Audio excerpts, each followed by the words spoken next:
नमस्कार दोस्तों, जय जोहार। मैं कौशल तिवारी और बीहनिया संध्या में आपका स्वागत है।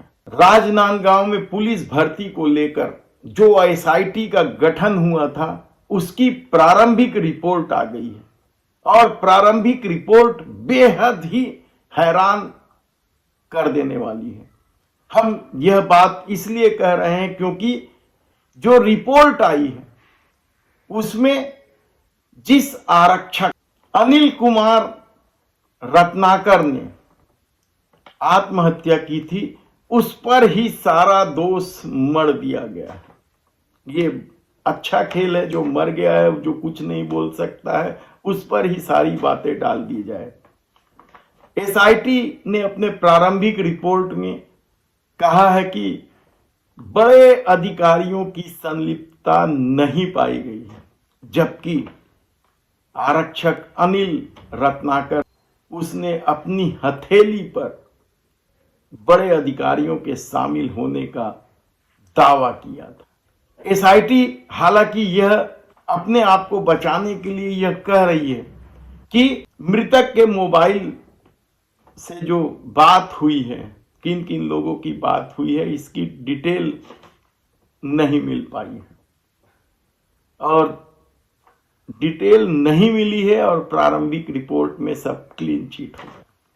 सवाल सिर्फ राजनांदगांव में आरक्षक भर्ती घोटाले को लेकर हुई एसआईटी जांच की नहीं है। एसआईटी जांच की प्रारंभिक रिपोर्ट तो बीजापुर के पत्रकार मुकेश चंद्राकर के हत्या के मामले में भी आ गई है और वहां भी एसआईटी ने जो रिपोर्ट दी है वह चौंकाने वाला है।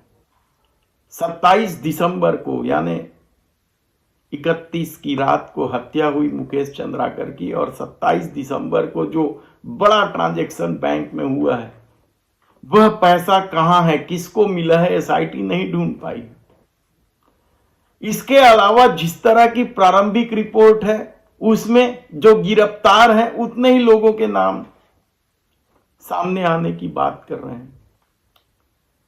जिस मामले को लेकर हत्या की गई है, सड़क घोटाले की, 56 करोड़ का सड़क 112 करोड़ हो जाता है।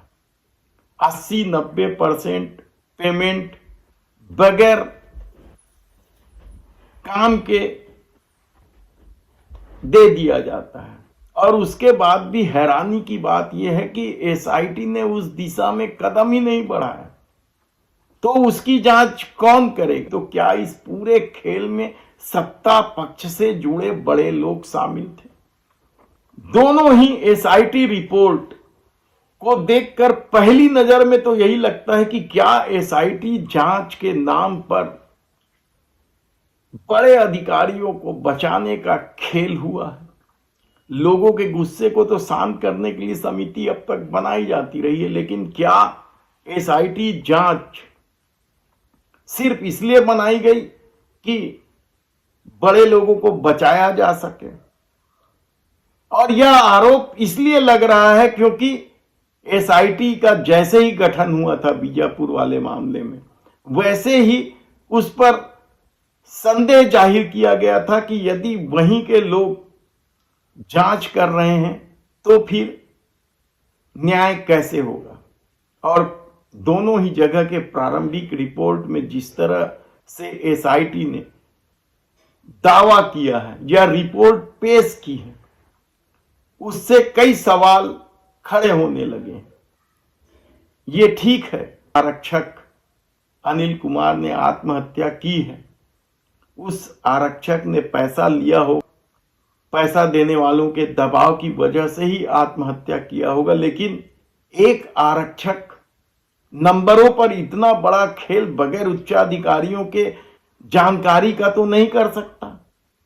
एसआईटी के प्रारंभिक रिपोर्ट में संदेह उठना स्वाभाविक है। ऐसे में जब दूसरी रिपोर्ट आएगी दोनों जगह, तब पता चलेगा कि ट्रांजैक्शन। और हैरानी की बात तो यह है कि एसआईटी ने जिस तरह की रिपोर्ट दी है वह क्लोजर रिपोर्ट की तरह है कहा जाए तब भी गलत नहीं होगा। हालांकि अपने को बचने के लिए उन्होंने दोनों रिपोर्ट में प्रारंभिक रिपोर्ट बताई है, लेकिन जो खेल छत्तीसगढ़ में चल रहा है, ठेकेदारों, अधिकारियों, सप्लायरों और उच्च पदस्थ नेताओं के गठजोड़ से जो नेक्सस चल रहा है, क्या आने वाले दिन में यह कोई और भयावह त्रासदी लेकर आएगी?